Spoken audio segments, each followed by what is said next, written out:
America and Rome have a lot in common.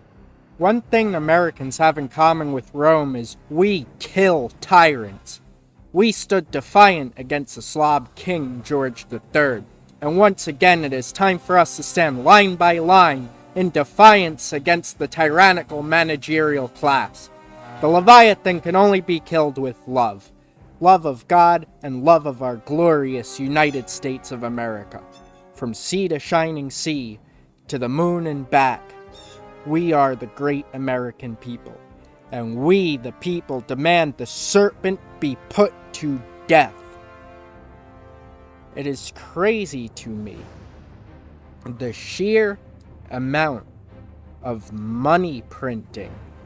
We debased the US dollar in 1973 by officially abolishing the gold standard. Well, when you look at the data, what happens when you remove the tangible asset that's backing the money? Well, the government gets incentivized to start printing more of it. And because there's more of it in the economy, each individual dollar becomes worth less. And the only people who benefit from this money printing are the people at the very top who get to spend the money before anyone knows that it's worth less now. And this has created major problems in our economy. We're sending billions and billions and billions and billions and billions of dollars to other countries that we could be using to fix our own country. There is no reason why, when you go walking around, try and find... I am willing to bet you will find a road 9 times out of 10 that isn't paved compared to one that has freshly been paved. We don't have factories anymore. We keep pushing windmills. We keep pushing solar. But nuclear power has been around. We have nuclear power. We can build nuclear power plants and become cleanly energy self-sufficient. Nuclear power is the cleanest thing we have. Obviously, windmills are going to kill birds. Solar, you need a big, large field. That same field, you could plop down maybe 2 nuclear power plants and get 10 times the energy output. Why do we keep falling for this? Why do we keep letting these people control our lives, control what we say, what we think?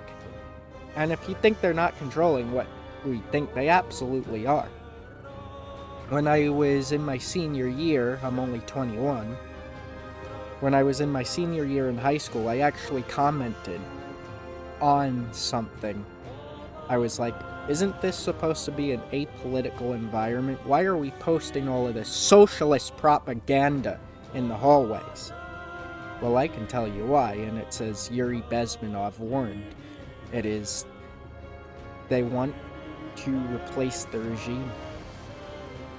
The biggest thing holding them back right now is the Constitution. They cannot overthrow us in the way that they would like as quickly as they would like. These people have been... We raised an entire generation of communists who all became politicians.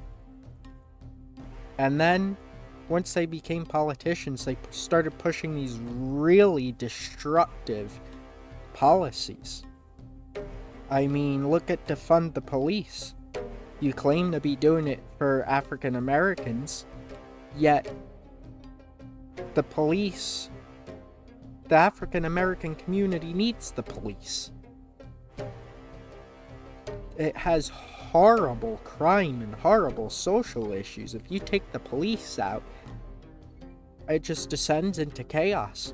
But that's exactly what we saw in the, quote, Summer of Love, as we're calling it now. 2020. George Floyd. Which, by the way, George Floyd wasn't murdered, and I don't care how many of you disagree with that. He wasn't murdered. I saw the entire 35-minute body cam footage. He was not murdered.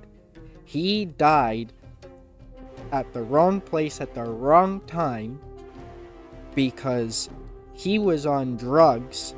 He was on too many drugs and had COVID. And an innocent police officer went to jail. It is so sad. It really is. Unfortunately, they think that there is nothing we can do about it. But I'm gonna tell you something. There is something we could do about it. For one, we need stronger police training. We need more police funding. And we need to deregulate the Second Amendment. We need to protect the Second Amendment.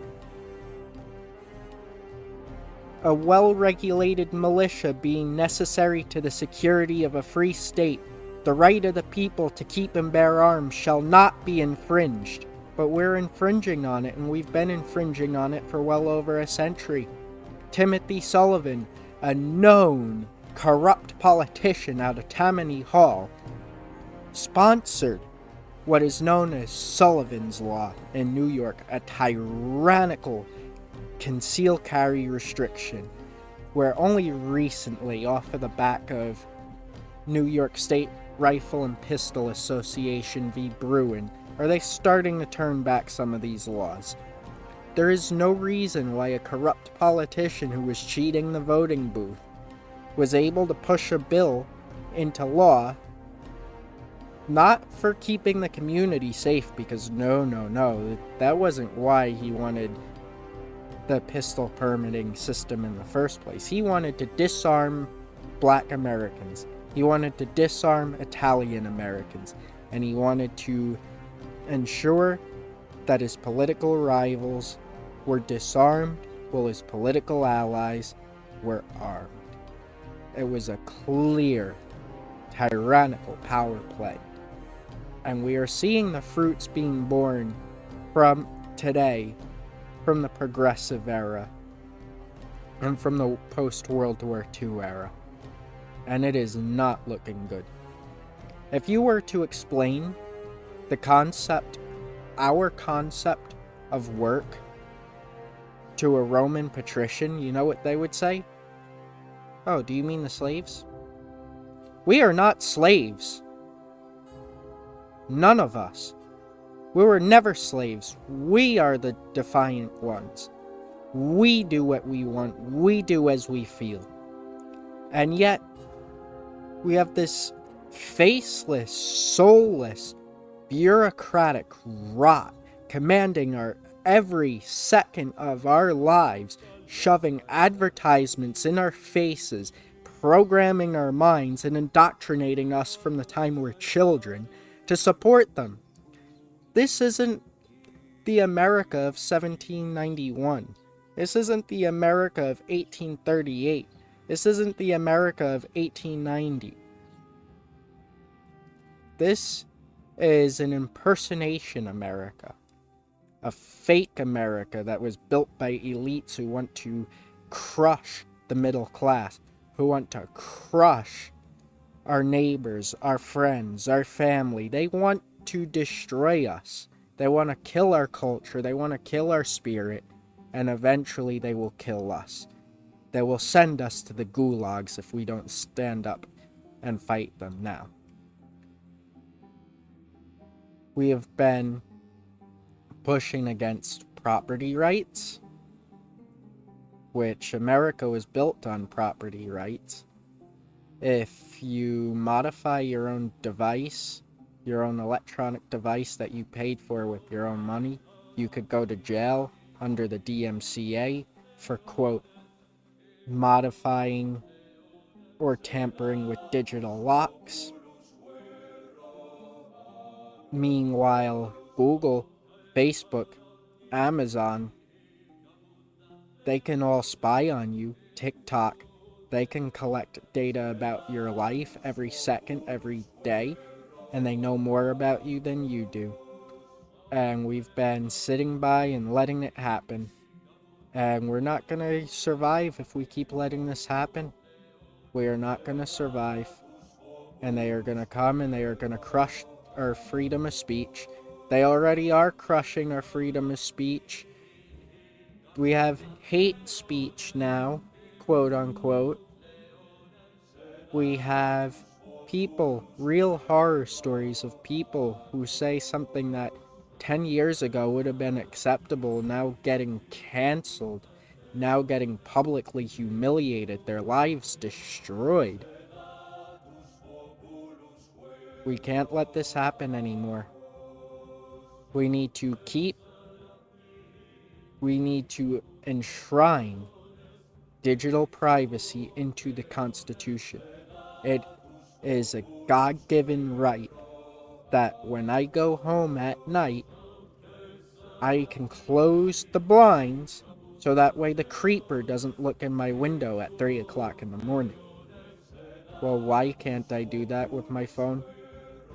These digital creepers are looking through my window at 3 o'clock in the morning, and I can't stop them. I can't pull the blinds closed. And why is that? Why are we allowing these people to dictate our lives to such a degree where we have zero privacy, where every footstep that we make is tracked, is logged, is cataloged somewhere in a database? Who allowed this? Who allowed it to get to a cyberpunk dystopia? It is even worse than the world of George Orwell's 1984. And George Orwell warned of this. And we can police people's thoughts now. We have AI that can predict what people are thinking. Next thing you know, you think the wrong thing and the secret police are coming to your door at 3 o'clock in the morning. You won't be arrested, you will have just never existed. And that is why we need the right to defend ourselves. We need the Second Amendment. We need it reinforced. There is no reason why anything that can be used as self-defense is regulated at all. You can still use a machine gun for self-defense. You can still use a pistol for self-defense, rifles, self-defense. We're trying to eliminate it. And they use these terms like, quote, assault weapon to justify taking away our rights that we've had as Americans for hundreds of years now.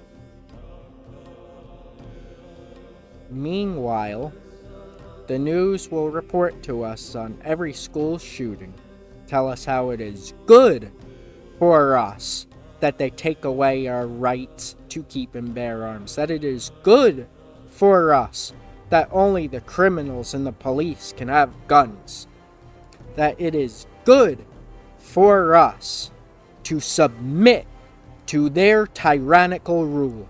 Well, I say it is not, and we stand up now. And what is this about CNN, NBC? What is this about our media lying to our faces? They're not even trying to hide that they're lying to us. They are lying to us, and they have been lying to us. They are responsible for the assassination attempts on our leader, President Donald Trump, former and future President Donald Trump. They are responsible. They called him Hitler. The ugliest name in the last 120 years. They called him Hitler. I will agree, Donald Trump is like a German leader, but it is not Hitler. If anything, Donald Trump is Otto von Bismarck. Yet, they're calling he is a threat to democracy. He is Hitler. He is a fascist. We must kill him. We must eliminate him. And then act shocked when someone takes him up on that. But the reality is that you've been calling it for years and years. You've been calling for it. You tried to put him in jail. And this is setting a bad precedent. Why are we putting our political opponents in prison? Unless the idea is to take over. That's literally all it is. They want to take over, and they want to destroy America, and they want to make this the Democratic Socialist Republic of America. That's what they're going to call it. The Democratic Socialist Republic of America. And unless we do something to stop them, it's gonna keep happening. We need to vote, we need to fight, and we need to prepare for war. I'm not calling to instigate the war, but they have already instigated it on us. We need to arm up and prepare for war. Because that's the only way this is gonna stop. That's the only way this is gonna stop. And the only way that we're gonna save our nation is to fight these people at the seat of their power, whether through policy or through lead, whether through the pen or through sword, or calamum aut gladius. Why are we gonna be letting these people who, by the way, have sent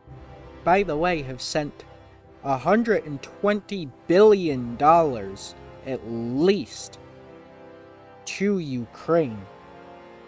$120 billion that could have been used on Americans, that could have been used on veterans, people who have fought for our country, who died for our rights. But no, we're going to send it to Ukraine, and we're going to send it to Israel. We need that money on our own shores. It is not fair that these people will rob us blind and take our money and not even tell us what they're doing with our money. They don't even know what they're doing with our money. We were never supposed to have federal income taxes. We only established the IRS during World War I as a temporary entity to raise money for the war effort. Well, we kept it around, and now it's destroying us. There's one way that we stop feeding them. There's one way. Because if we rebel, they'll just crush us. However, we need to organize, and as a country, we need to say, you will not get a penny of federal taxes. You will not get a penny of state taxes. We will keep our money in cryptocurrency if we have to, if it means you, tyrants in Washington, D.C., do not get our money. If you, tyrants in Albany, do not get our money, we will keep our money in Russia if it means that you do not get our money until you start cleaning your act up and you start being transparent as to where our tax dollars are going. We want that used here, not spent on illegal immigrants, not spent on criminals, not spent on degenerates. We need this for our American citizens, for our infrastructure, for our veterans, for our housing. There is so much we could be doing with $120 billion to benefit Americans. Yet, we sent this to Ukraine. We made ourselves look weak and pathetic when we left Afghanistan. We left all of our equipment behind. We pulled our troops out first. Not last, like you're supposed to. First. And we left all of our weapons behind where the Taliban is doing military marches with Humvees and Blackhawks. This is embarrassing. No wonder why Russia thinks we're a joke, why Vladimir Putin thinks we're a joke, why Xi Jinping thinks we're a joke, why Kim Jong-un thinks we're a joke. Hell, even Germany and France think we're a joke. And we keep allowing this. We keep allowing these tyrants to call the shots, and we have had enough. We will fight for our land. We will fight for our seas. We will fight for our skies and for our space. We will fight in the cloud, and we will fight on the ground. We will fight for our rights and freedoms to keep America the land of the free and the home of the brave.